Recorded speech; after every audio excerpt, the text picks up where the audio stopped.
Alors, faut-il faire de la conteneurisation sur de la machine virtuelle ou de la machine physique? Donc c'est une question qui revient assez souvent, je vous propose qu'on l'aborde dans ce podcast.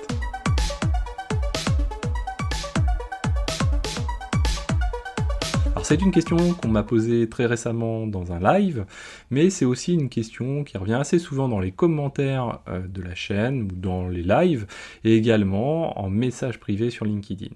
Donc la première chose, en préambule, je trouve ce qui est important, c'est de voir un petit peu le contexte où on se pose cette question-là. Donc d'une part, il y a deux choses. Le contexte de l'entreprise, les nécessités de performance, les ressources financières qu'on a à notre disposition, il faut bien avoir tout ça en tête. Et puis également, le contexte de la personne qui vous pose cette question. Si c'est une personne qui est réfractaire à un changement, ça ne sert pas à grand-chose généralement de discuter avec la personne. Vous pouvez en discuter un petit peu, mais généralement, la discussion ne sera pas forcément très intéressante techniquement.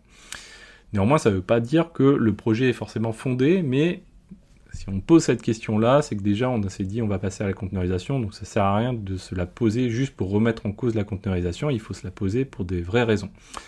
L'autre élément qui est important à avoir également en tête, c'est qu'effectivement la conteneurisation, si on l'applique sur de la machine virtuelle, bien sûr c'est un petit peu du gâchis.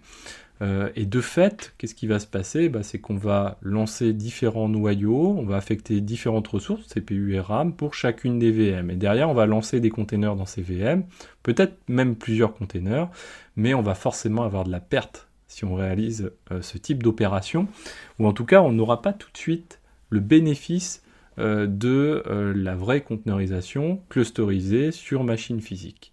Alors du coup, vous me direz, mais pourquoi éventuellement faire ce type d'opération? Alors pour moi, c'est juste une question de temps et d'adoption d'un changement qui est la conteneurisation. Donc ça, c'est quelque chose qui est très important, je trouve, à avoir en tête. Et derrière, c'est pas anodin que d'aborder les choses comme ça. Donc déjà, dans un premier temps, ce qu'on peut se dire, c'est peut-être qu'on fait déjà de la machine virtuelle. Donc rien que le fait de conteneuriser sur de la machine virtuelle, peut-être que déjà vous allez non pas consommer forcément plus de ressources, mais peut-être que vous allez déjà commencer à densifier un tant soit peu les applications que vous allez déployer. C'est-à-dire que vous allez commencer à pouvoir mettre plusieurs applicatifs sur les mêmes VM, ce que vous ne faites pas forcément encore, ou peut-être que vous le faites, mais de manière extrêmement modérée, que vous allez pouvoir du coup, de fait, le faire un petit peu plus. Alors néanmoins, il ne faut pas se cacher les choses, c'est que utiliser de la conteneurisation, ça nécessite, si vous utilisez par exemple Docker, d'avoir un engine qui va consommer un petit peu de ressources. Si c'est Podman, c'est un petit peu délicat, mais en tout cas, vous voyez que tout de suite, le gain n'est pas effectif quand on le réalise forcément avec de la machine virtuelle. Néanmoins, on peut quand même le faire, c'est-à-dire qu'on peut commencer à densifier un petit peu les choses. Alors moi, je vous disais, c'est quand même plutôt une question d'adoption et une question de temps. Donc là, c'est ce qu'on va voir tout de suite, c'est-à-dire que je fais personnellement ce type d'opération, pour l'avoir déjà réalisé, plutôt en deux temps. Premier temps, ça va être l'adoption de la conteneurisation. Et le deuxième temps, ça va être l'adoption de la clusterisation de conteneurisation. Il faut bien scinder les deux. En tout cas, me semble-t-il, c'est un sujet qui est assez intéressant, sauf pour les sociétés qui veulent, on va dire, passer le pas, mais de manière assez important, on saute au-dessus du fleuve directement, et on n'essaye pas juste de sauter au-dessus d'un petit cours d'eau. Mais néanmoins, première chose, donc, c'est la conteneurisation. Alors pourquoi la conteneurisation, l'adopter, c'est quand même un changement? Tout simplement parce que déjà, ça monopolise différentes équipes. Première chose, ce qu'il va falloir revoir dans cette phase d'adoption de la conteneurisation, c'est le développement. Donc on va avoir des équipes de développeurs qui vont devoir commencer à apprendre à utiliser la conteneurisation, que ce soit en local mais également à distance, avec également l'apprentissage de nouveaux outils tels que le Dockerfile par exemple, pour pouvoir builder des images Docker ou autres, en tout cas des images au format OCI. Et puis également, donc avec le Dockerfile vient donc la capacité à pouvoir les faire de manière relativement légère ces images, donc il y a des bonnes pratiques à respecter, et surtout des bonnes pratiques d'un point de vue sécurité. Et ça, il faut les adopter à la fois par les équipes de dev, les équipes d'ops peuvent accompagner pour expliquer un petit peu les choses, comment ça fonctionne un déploiement de containers, quel est l'utilisateur qui est utilisé, par exemple, etc. Donc ça, c'est des éléments qui sont assez importants déjà d'un point de vue pratique de développement. Ensuite, il y a la pratique de déploiement. Ce qui peut se passer, c'est que vous avez soit un pipeline de déploiement ou une CI/CD qui existe déjà, mais qui est embryonnaire, et puis quand on va passer à la conteneurisation, on va intensifier vraiment les choses. On va vouloir déployer beaucoup plus, on va vouloir déployer un petit peu autrement et avec plus de fluidité, et là, ça va apporter des changements, nécessiter soit d'adaptation, soit de création carrément de pipeline. Pour y ajouter avec donc les pipelines, on va parler des choses d'un périmètre qui peut être relativement étendu, on va dire, avec des checks de sécurité potentiellement, avec des checks de tests et des batteries de tests qui peuvent être réalisées dessus. Donc pour ça, il y a besoin de bien prendre en compte les évolutions qu'on doit faire pour faire évoluer le déploiement et prendre en compte la conteneurisation dans le déploiement. Et ça, c'est pas anodin, c'est quand même quelque chose qui est important, qui est à cheval aussi généralement entre deux équipes, les devs et les ops toujours.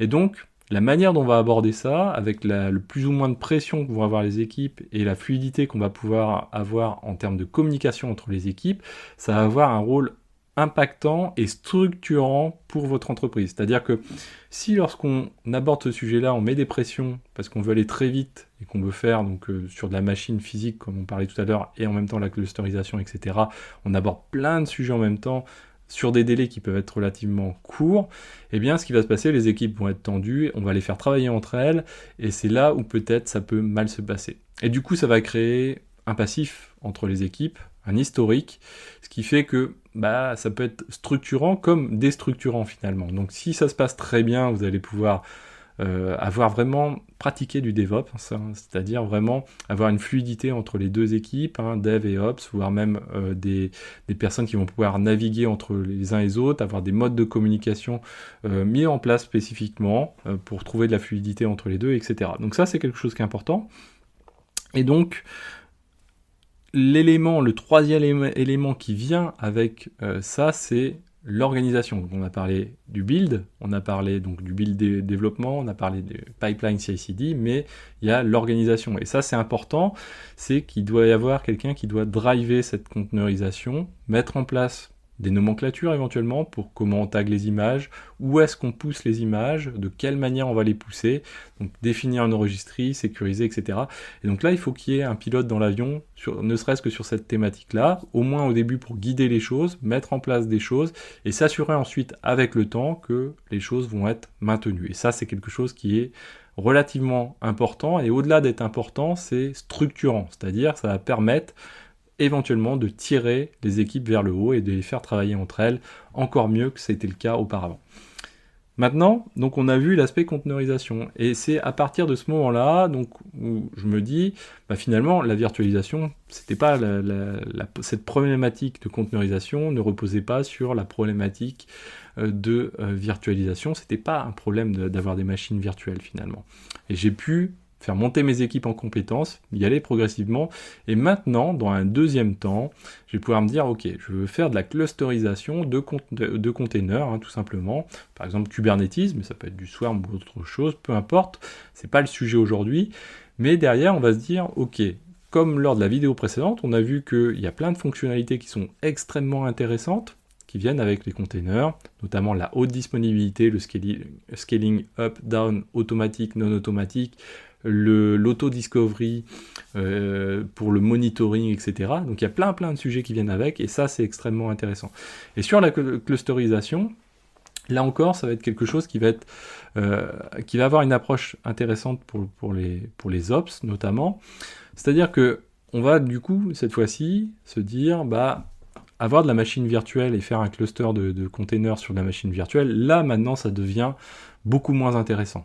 Il va falloir peut-être maintenir plein de machines, etc. Et ça apporte vraiment peu de choses, puisqu'en fait, si on prend notre orchestrateur de containers, finalement, il joue le rôle de notre hyperviseur ou système d'hypervision, finalement. Et surtout, on va éliminer toute la couche noyau qu'on va avoir pour chacune des VM qui consomment de la ressource inutilement. Donc là, on va se dire, ok, on part là-dessus. Et vient avec ça deux sujets, donc on peut se dire, finalement sur la clusterisation, généralement il y a des masters, là on peut garder éventuellement de la machine virtuelle, attention quand même à garder des performances relativement importantes, si on part sur Kubernetes avec etcd, il faut quand même avoir des latences relativement faibles en écriture, Donc on va garder du SSD sur de la VM, il n'y a pas de souci, ça fonctionnera très bien. Et puis par contre, à côté, on va avoir des workers. Et sur les workers, il y a deux cas de figure. Soit on a le cas qui est un petit peu plus complexe, c'est-à-dire on va gérer du stockage, éventuellement du stockage local ou distribué sur Kubernetes. Et là, dans ce cas-là, ça va être un petit peu différent de l'autre cas de figure, où on n'a vraiment aucun stockage. Quand il y a du stockage, il va falloir vraiment monter en compétence sur la gestion, la performance de notre cluster, notamment en matière d'exploitation de ce stockage. Mais néanmoins, ce qui est très intéressant dans les deux cas de figure, mais le plus quand on n'a pas de stockage, c'est de se dire finalement, nos machines physiques, qu'est-ce qu'elles fournissent à nos containers? Finalement, du CPU et de la RAM.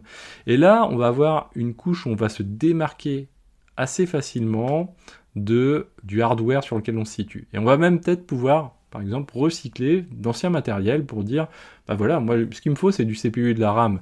La haute dispo que j'ai et qui est extrêmement opérationnelle, avec des latences relativement faibles dans mon cluster, par exemple Kubernetes, eh bien, ça va me permettre de faire abstraction, ou en tout cas plus abstraction de ce que j'avais avant en matière de virtualisation pour utiliser le hardware qui est en dessous. Et pour ça, du coup, je vais pouvoir utiliser un petit peu ce que je veux en dessous, peu importe. Moi, ce que je cherche, c'est du CPU et de la RAM. Et ça, c'est quelque chose d'intéressant. Alors, c'est le cas également pour la virtualisation. Par exemple, quand on va utiliser, Proxmox, VMware ou peu importe, c'est qu'on va apporter du CPU et de la RAM. Néanmoins, par moment, on va sentir quand même une accroche assez importante du hardware. Là, ce qui est quand même beaucoup moins le cas avec Kubernetes, on peut se sentir un petit peu libéré de cet aspect-là. Mais bien sûr, en matière de virtualisation, on peut faire l'association à l'hyperconvergé, par exemple, ce genre de choses, où finalement, on va raquer du serveur, on ne se préoccupe pas trop de ce qu'on va faire tourner dessus, si ce n'est qu'on sait qu'on le fait rentrer dans un cluster, il apporte son CPU, sa RAM et du stockage, et derrière, finalement, c'est parti.